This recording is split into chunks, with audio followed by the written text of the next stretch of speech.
The 80s band Amampondo put the evocative sounds and melodies of Africa on the map, despite crippling cultural boycotts at the time. The giant of the genre was Dizu Plaatjies, and these days he's sharing his passion for performance and his gift for playing instruments made from wood, strings, metal and seeds with a younger generation.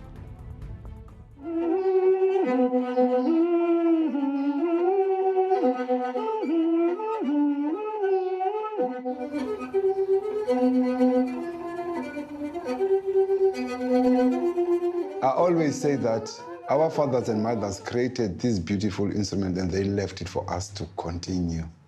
But now, because of we are so Western-minded and because of the places where we are living, it's so modern and we tend to ignore where we come from and we ignore what we used to play in the olden days.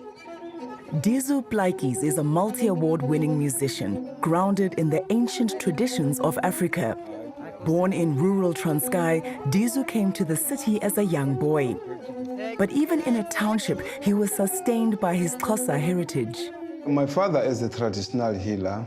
We have all these divinal ceremonies that are taking place, during weekends. It was a lesson for all the family to be part and parcel so that we've got to witness what my father was doing. I don't know the name of any of these instruments. Can you tell me what is this called that you have in your hands?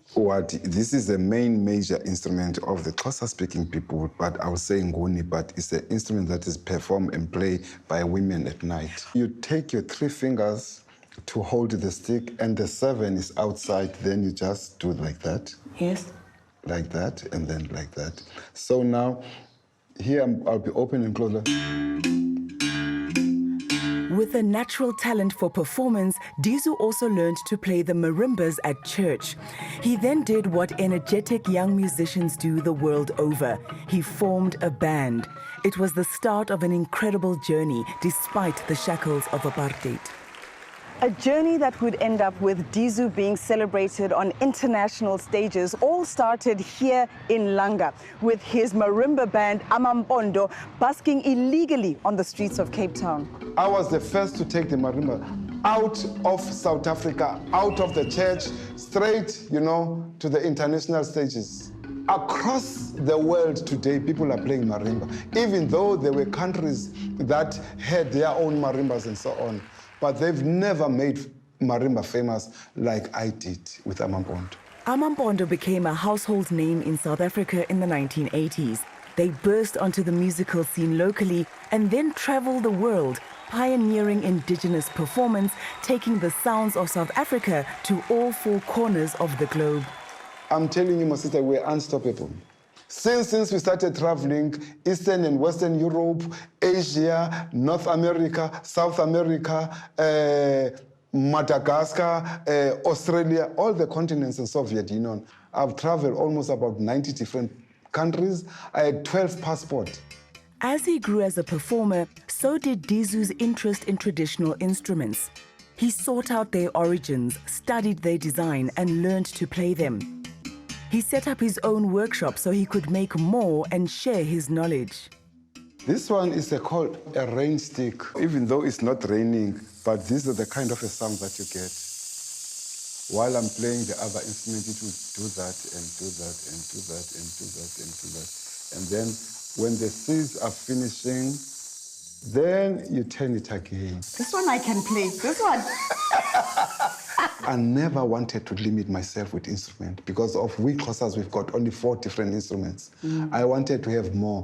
When I look at the size of Africa, I said, if there are more than 1,500 languages that are spoken in Africa, what about instruments? Each of these traditional instruments don't just make a sound. They tell an intimate story of a culture that's fast disappearing.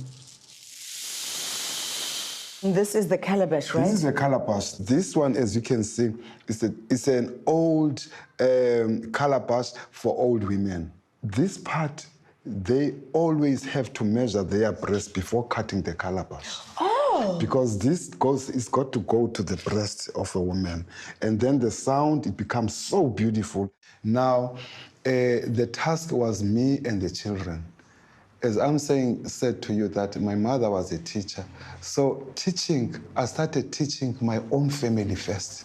Dizu's niece, Thabisa Dinga, learned at her uncle's knee, and by 15, she was a performer in her own right. I first encountered African indigenous instruments here when I got in Cape Town. When I came to live with my uncle, that was the very first time.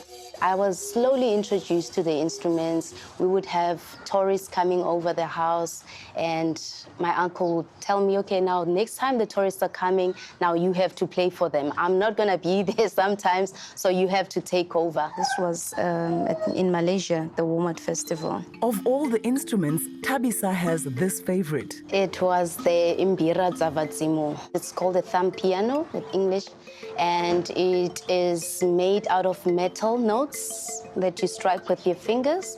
And yes, it has a calabash around it. So it's called Mbira Zavadzimo, the notes of the ancestral spirits. It's from Zimbabwe. Hailed as an international superstar, Dizu never abandoned his roots. He shifted his focus and started teaching the next generation and became a professor at the University of Cape Town. Dizu hopes to inspire his young protégés to take indigenous instruments off the shelf and onto the stage, so that they become once again part of contemporary culture. Each and every student that I've taught, especially once I saw a person on stage, I feel so happy because now I can see, the seeds that I've plowed. I can look at this person and say that at least what I've implemented to her, it will never die, because I'm trying to treasure this instrument, not to die, So now I've got to share with other people and they've got to do the same thing. Thabisa is often on stage with her uncle. She's an important member of his group, Ibuyambo, a modern musical collective evoking the ancient sounds of Africa, bringing the past to the present moment. It's the only way that we can preserve our culture and pass it on to the next generation is by keep on playing these instruments. They should not die at any given point. It is our identity. It is who we are. So it is very important for us to preserve and pass it on.